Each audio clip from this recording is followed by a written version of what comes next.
bahwa ikhtiar perubahan ini salah satunya adalah pemberantasan mafia, pemberantasan korupsi tanpa kompromi. Mana proposalmu memberantas korupsi? Nggak ada kok. Lorong mereka mau berkuasa kok. Yang berkuasa yang punya proposal dong. Dan harusnya presiden capres-capres nih mulai ngomong itu. Kalian bisa memberantas korupsi nggak? Kami melihat banyak orang-orang berintegritas. Peraturannya ada, tapi harus ada kemauan dari pemegang kewenangan tertinggi untuk memberikan backup. Narasi perubahan kok koruptor, korupsinya banyak. Narasi perubahan itu kan mengesankan dirinya suci, Bang. Dirinya baik, Bang. Tapi kasus ini tentu ibarat hujan setahun, nah, kena panas sehari ini. Ya, selesai barang. Tapi satu hal ya, bahwa kasus Pak Joni Plate ini tentu menjadi beban dan pukulan telak bagi partai politik yang ada di poros perubahan. Bukan hanya bagi Pak Surya Paloh, bukan hanya bagi Nasdem, bukan hanya bagi Anies, tapi PKS dan Demokrat agak sulit membangun narasi perubahan. Ntar apa-apa, perkuat KPK. Bagaimana memberantas perkuat? Lo KPK 1 miliar, kamu 100 triliun kok. Pimpinan KPK itu kita pilih dengan ongkos kurang dari 1 miliar rupiah. Tapi Presiden Republik Indonesia besok kita akan pilih dengan uang 100 triliun rupiah. Mana bisa tanggung jawab pemberantasan korupsi diberikan ke satu lembaga yang pimpinannya dipilih dengan uang 1 miliar? Bagaimana kok dibalik-balik? Logika-logika ini yang mesti kita lawan.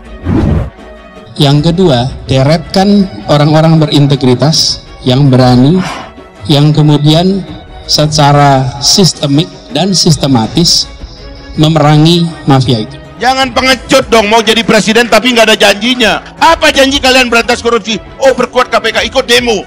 Itu masa-masa yang demo pendukung capres. Capresmu mana? Ngomong dong. Kasih proposal yang jelas. Bila perlu kasih harinya. Kasih agenda kepada rakyat. Kasih jadwal kepada bangsa ini. Jangan kita disuruh tepuk tangan terus tapi nggak selesai masalah. Soal bagaimana? Ini bukan masalah baru bagi umat manusia. Di negara-negara lain kita pun menyaksikan, bahkan di beberapa negara dibuatkan undang-undang khusus untuk bisa memberantas mafia. Kalian bisa memberantas korupsi nggak? Cengar-cengir aja kesana kemari itu orang. Mana proposalmu memberantas korupsi? Nggak ada kok. Galang sana, galang sini, isi otak nggak ada. Ya kalau saya jadi presiden, saya akan memberantas korupsi. Saya yang memberantas korupsi, bukan KPK. Saya yang dipilih oleh rakyat. Saya bilang, saya setahun sebagai presiden, saya kubur itu korupsi bisa itu. Power presiden terlalu besar. Dan saya akan berjanji kepada rakyat, setahun saya kubur. Saya yang berjanji.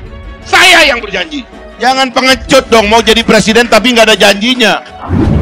Reformasi dulu punya beberapa agenda. Sebagian sudah beres. Nah, agenda KKN, kolusi, korupsi, nepotisme, sekarang masih ada. Dan seakan merebak secara pelan-pelan. Ini yang harus dibereskan. Kalau Pak Anies bisa memberikan rumusan bagaimana itu tidak akan terjadi kalau dia jadi presiden, saya ikut milih dia. Kalau dia bisa jelaskan kepada saya, begini cara saya, kalau tidak akan terjadi korupsi selama saya memerintah, saya pilih dia, biar saya kader PDIP. Jadi kita ini jujur. Jadi nggak usah sok lebih bersih dari yang lain. Cengar-cengir aja kesana kemari itu orang. Galang sana, galang sini, isi otak nggak ada. Karena kita ini begitu orangnya. Kalau udah sibuk tuh dianggap sukses. Bego itu. Sibuk bukan sukses. Sukses tuh kelihatan jejaknya dan penyelesaiannya gitu. Memberantas korupsi bagaimana? Disinilah hebatnya Anies. Jadi kalau dibilang tadi, adakah korupsi di DKI selama Anies? Saya bilang pasti ada. Mau kita buka-bukaan? Ayo kita lakukan pansus. Turun KPK, periksa, kembali ulang. Kalau kita mau jujur, itu kayak kentut, ya. Kita nggak bisa raba, baunya kerasa. Bagaimana proyek dibagi-bagi, bagaimana proyek nggak selesai ditutupin. Udah deh. Di mana ada percaya di Republik ini tidak ada kasus? Coba saya tanya, jujur. Kalau ada kemauan politik bisa dibereskan. Tapi kalau tidak ada kemauan politik, sulit. Karena urusan seperti ini membutuhkan sikap yang tegas dari yang paling atas. Ikhtiar perubahan ini salah satunya adalah pemberantasan mafia, pemberantasan korupsi. Orang boleh mengusung sesuatu yang dia kasih nama perubahan atau apapun, tapi harus bertanggung jawab untuk menyatakan bahwa Anda mau merubah apa, Anda mau pendiriannya apa. Saya tuh ya mendengar pidato dari teman-teman yang menyebut diri perubahan, kok isinya semua ingin melanjutkan. Aneh juga itu. Salah dengar kali saya.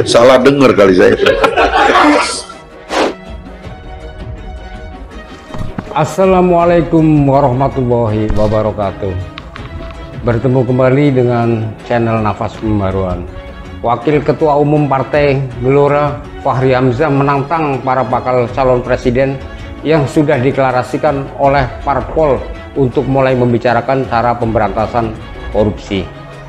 Menurut Fachri, para kandidat Capres 2024 seharusnya tidak hanya mengatakan cara memberantas korupsi dengan hanya memperkuat institusi Komisi Pemberantasan Korupsi atau KPK. Seharusnya, kata Fachri, saat ini para kandidat Capres sudah mulai membicarakan soal cara memberantas korupsi. Lebih lanjut, mantan Wakil Ketua DPR itu bersumbar, jika dirinya menjadi presiden, maka hanya dalam kurun waktu 1 tahun korupsi bisa diberantas. Kalau saya jadi presiden, setahun kubur itu korupsi bisa, kata Fachri. Ia juga menyebutkan adanya ketidakstabilan di KPK sejak dulu hingga sekarang. Bahkan secara belak-belakan, Fachri menyebut kalau KPK sebagai lembaga terpercaya negara dengan pimpinan yang tidak beres-beres, sehingga pimpinan di KPK mayoritasnya berakhir dengan tidak baik. Semenjak masa kepemimpinan Taufikur Rahman Ruki sebagai ketua KPK pertama berakhir, pimpinan KPK selebihnya berakhir tidak baik, bebernya. Jadi setahu saya, mayoritas ketua KPK itu berakhirnya nggak baik. Setahu saya hanya Pak Ruki yang berakhir dengan baik, sambung Fachri. Menyinggung soal kian panasnya polemik di KPK saat ini, hingga ada aksi yang menuntut ketua KPK Firly Bahuri turun dari jabatannya. Fachri menegaskan jangan hanya Firly Bahuri saja, tetapi pimpinan KPK lainnya juga dipastikan ada masalah. Kita jangan bilang Firly ini semuanya ada masalah ini. Permasalahan yang terjadi pada para ketua KPK setelah habis masa jabatan. Taufikur Rahman Ruki pada 16 Desember 2007 lalu, mulai dari Antasari Ashar yang dipenjara terkait pembunuhan sampai masuk buih, ungkapnya.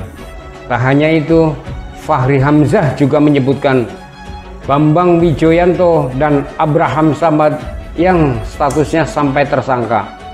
Atas hal tersebut, Fachri yang juga pernah menjabat sebagai Wakil Ketua Komisi 3 DPR RI itu resah dan meminta agar lebih objektif.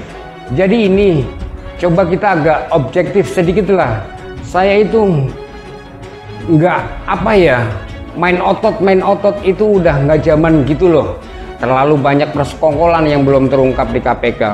Mengingat KPK adalah lembaga yang memiliki hak dan kekuasaan yang cukup besar dalam negara.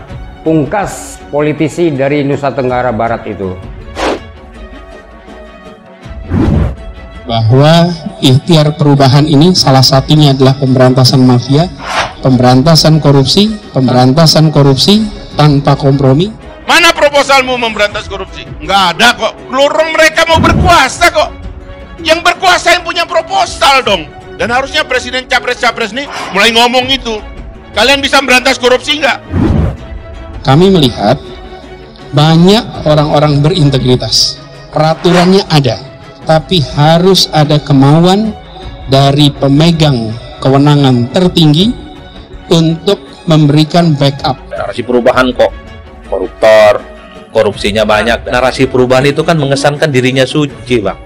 Dirinya baik, Bang. Tapi kasus ini tentu ibarat hujan setahun, nah, kena panas sehari ini. Ya, selesai barang. Tapi satu hal ya, bahwa kasus Pak Joni Plate ini tentu menjadi beban dan pukulan telak bagi partai politik yang ada di poros perubahan. Bukan hanya bagi Pak Surya Paloh, bukan hanya bagi Nasdem, bukan hanya bagi Anies, tapi PKS dan Demokrat agak sulit membangun narasi perubahan. Ntar apa-apa, perkuat KPK kamu. Bagaimana memberantas perkuat? Lo KPK 1 miliar, kamu 100 triliun kok. Pimpinan KPK itu kita pilih dengan ongkos kurang dari 1 miliar rupiah. Tapi Presiden Republik Indonesia besok kita akan pilih dengan uang 100 triliun rupiah. Mana bisa tanggung jawab pemberantasan korupsi diberikan ke satu lembaga yang pimpinannya dipilih dengan uang 1 miliar? Bagaimana kok dibalik-balik? Logika-logika ini yang mesti kita lawan. Yang kedua, deretkan orang-orang berintegritas yang berani, yang kemudian secara sistemik dan sistematis memerangi mafia itu. Jangan pengecut dong, mau jadi presiden tapi nggak ada janjinya. Apa janji kalian berantas korupsi? Oh, perkuat KPK, ikut demo. Itu masa-masa yang demo pendukung capres. Capresmu mana? Ngomong dong. Kasih proposal yang jelas. Bila perlu kasih harinya. Kasih agenda kepada rakyat. Kasih jadwal kepada bangsa ini. Jangan kita disuruh tepuk tangan terus tapi nggak selesai masalah. Soal bagaimana? Ini bukan masalah baru bagi umat manusia. Di negara-negara lain kita pun menyaksikan, bahkan di beberapa negara dibuatkan undang-undang khusus untuk bisa memberantas mafia. Kalian bisa memberantas korupsi nggak? Cengar-cengir aja kesana kemari itu orang. Mana proposalmu memberantas korupsi? Nggak ada kok. Galang sana, galang sini, isi otak nggak ada. Ya kalau saya jadi presiden, saya akan memberantas korupsi. Saya yang memberantas korupsi, bukan KPK. Saya yang dipilih oleh rakyat. Saya bilang, saya setahun sebagai presiden, saya kubur itu korupsi bisa itu.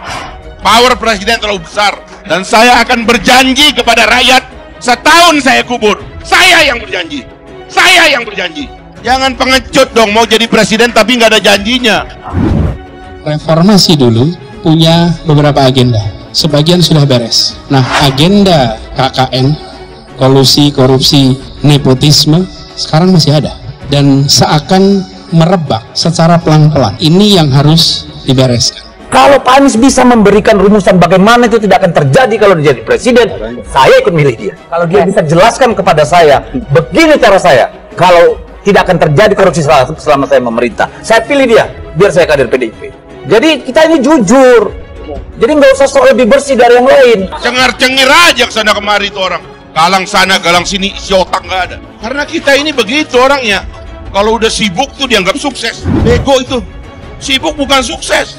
Sukses tuh kelihatan jejaknya dan penyelesaiannya gitu. Memberantas korupsi bagaimana? Disinilah hebatnya Anies. Jadi kalau dibilang tadi, adakah korupsi di grup DKI selama Anies? Saya bilang pasti ada. Mau kita buka-bukaan? Ayo kita lakukan pansus. Turun KPK, periksa, kembali ulang. Kalau kita mau jujur, itu kayak kentut, ya. Kita nggak bisa raba, baunya kerasa. Bagaimana proyek dibagi-bagi, bagaimana proyek nggak selesai ditutupin. Udah deh. Di mana ada percaya di Republik ini tidak ada kasus? Coba saya tanya, jujur. Kalau ada kemauan politik bisa dibereskan. Tapi kalau tidak ada kemauan politik, sulit. Karena urusan seperti ini membutuhkan sikap yang tegas dari yang paling atas. Ikhtiar perubahan ini salah satunya adalah pemberantasan mafia, pemberantasan korupsi.